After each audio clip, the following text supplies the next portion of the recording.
বিসমিল্লাহির রহমানির রহিম। প্রিয় সাংবাদিকবৃন্দ, আমি আপনাদেরকে ধন্যবাদ জানাই যে আপনারা আপনাদের মাধ্যমে যে বিষয়গুলি আমি বীর মুক্তিযোদ্ধা পরিবারের সদস্যদেরকে জানাতে পারছি। আপনারা জানেন, বাংলাদেশ মুক্তিযোদ্ধা সন্তান ঐক্য পরিষদ কেন্দ্রীয় কমান্ড এটি একটি সম্পূর্ণ অরাজনৈতিক সংগঠন। এই সংগঠনের মাধ্যমে আমরা 10 মে 2024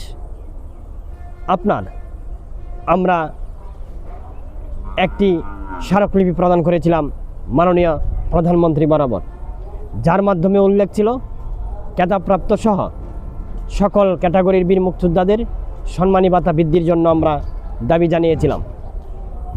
ইতিমধ্যেই আপনারা দেখেছেন, আমরা দেখেছি এই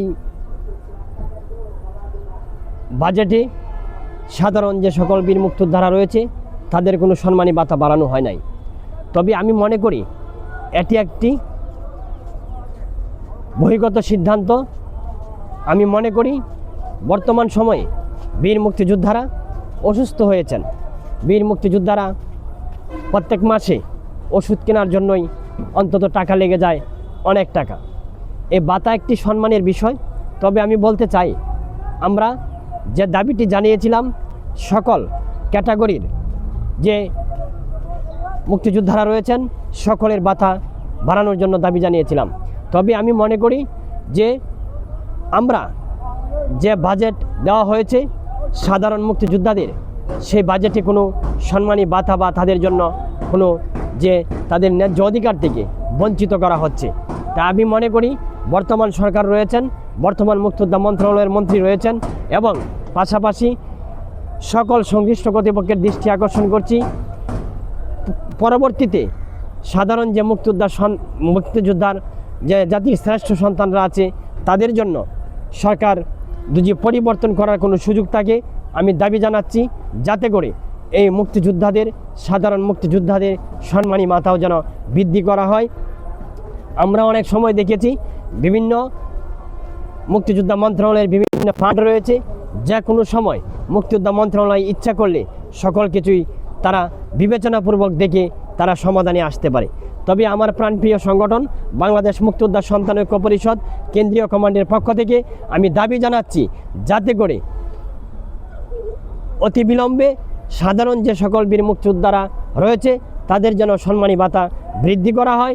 পাশাপাশি আমরা দেখেছি যে বীর মুক্তিযোদ্ধার সন্তান যারা রয়েছে ইতিমধ্যেই বাংলাদেশ মুক্তিযোদ্ধা সন্তান ঐক্য পরিষদ কেন্দ্রীয় কমান্ডের পক্ষ থেকে যদি সাধারণ মুক্তিযোদ্ধাদের ভাতা বৃদ্ধি না করা হয় তাহলে অতি দ্রুত ইনশাল্লাহ আমরা আন্দোলনে যেতে, আমরা রাজপথে নামতে আমরা ইতিমধ্যেই আমরা সব কিছু গুছিয়ে নিয়েছি।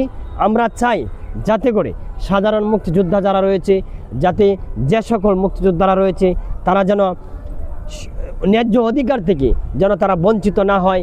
আর আমার প্রাণপ্রিয় সংগঠন বাংলাদেশ মুক্তিযোদ্ধা সন্তান ঐক্য পরিষদ কেন্দ্রীয় কমান্ডের যে সকল বীর মুক্তিযোদ্ধার সন্তানরা রয়েছেন আমি আপনাদের দৃষ্টি আকর্ষণ করছি। পাশাপাশি অতি দ্রুতই ইনশাল্লাহ বাংলাদেশ মুক্তিযোদ্ধা সন্তান ঐক্য পরিষদ কেন্দ্রীয় কমান্ডের পক্ষ থেকে আন্দোলনের ডাক দেওয়া হবে। সকলে নিজ নিজ অবস্থান থেকে সক্রিয় থাকুন, সচেতন থাকুন, যাতে করে আমাদের পিতারা যাতে করে কোনোভাবে তাদের ন্যায্য অধিকার থেকে যেন তারা বঞ্চিত না হয়। তাদের জন্যই আমরা এই রাষ্ট্র পেয়েছিলাম, তাদের জন্যই পেয়ে আমরা এই রাষ্ট্রে জন্ম নিতে পেরেছি। আমরা এই তাদের প্রতি সবসময় আমি কৃতজ্ঞতা প্রকাশ করি, যারা কিনা 1971 সালে মহান মুক্তিযুদ্ধে যে যুদ্ধ না করলে আমরা একটি স্বাধীন রাষ্ট্রে আমরা জন্ম নিতে পারতাম না। তবে আমি প্রিয় সাংবাদিকবৃন্দ আপনাদেরকে ধন্যবাদ জানাই, কৃতজ্ঞতা প্রকাশ করি যে আপনাদের মাধ্যমে আমি এই আমার কথাগুলো তুলে ধরতে পেরেছি, প্রকাশ করতে পেরেছি। এবং আমি চাই সকল দলমত নির্বিশেষে আমার এই প্রাণপ্রিয় সংগঠন বাংলাদেশ মুক্তিযোদ্ধা সন্তান ঐক্য পরিষদ কেন্দ্রীয় কমান্ড এগিয়ে যাচ্ছে, ইনশাল্লাহ এগিয়ে যাবে। আমরা একটি অসাম্প্রদায়িক বাংলাদেশ, মুক্তিযুদ্ধের এবং বীর মুক্তিযোদ্ধাদের ন্যায্য অধিকার এবং দেশের নাগরিকদের ন্যায্য অধিকার, এবং আপনারা দেখেছেন সমগ্র বাংলাদেশেই আমার প্রাণপ্রিয় সংগঠন বাংলাদেশ মুক্তিযোদ্ধা সন্তান ঐক্য পরিষদ কেন্দ্রীয় কমান্ডের পক্ষ থেকে যে সকল নেতৃবৃন্দরা রয়েছেন তারা সবসময় মানব কল্যাণে নিয়োজিত রেখেছেন।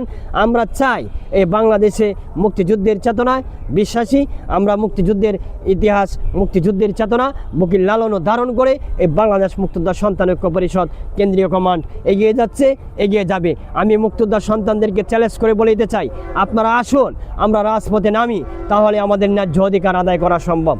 প্রিয় সাংবাদিকবৃন্দ, আপনাদেরকে অসংখ্য অসংখ্য ধন্যবাদ জানাচ্ছি। আমার প্রাণপ্রিয় সংগঠন বাংলাদেশ মুক্তিযোদ্ধা সন্তান ঐক্য পরিষদ কেন্দ্রীয় কমান্ডের পক্ষ থেকে, পাশাপাশি যে সকল বীর মুক্তিযোদ্ধারা আমাদের মাঝে বেঁচে রয়েছেন, আমি সকলের সুস্বাস্থ্য দীর্ঘায়ু কামনা করে আমি আমার সংক্ষিপ্ত কথা এখানে শেষ করছি। আসসালামু আলাইকুম ওয়া রাহমাতুল্লাহি ওয়া বারাকাতুহু।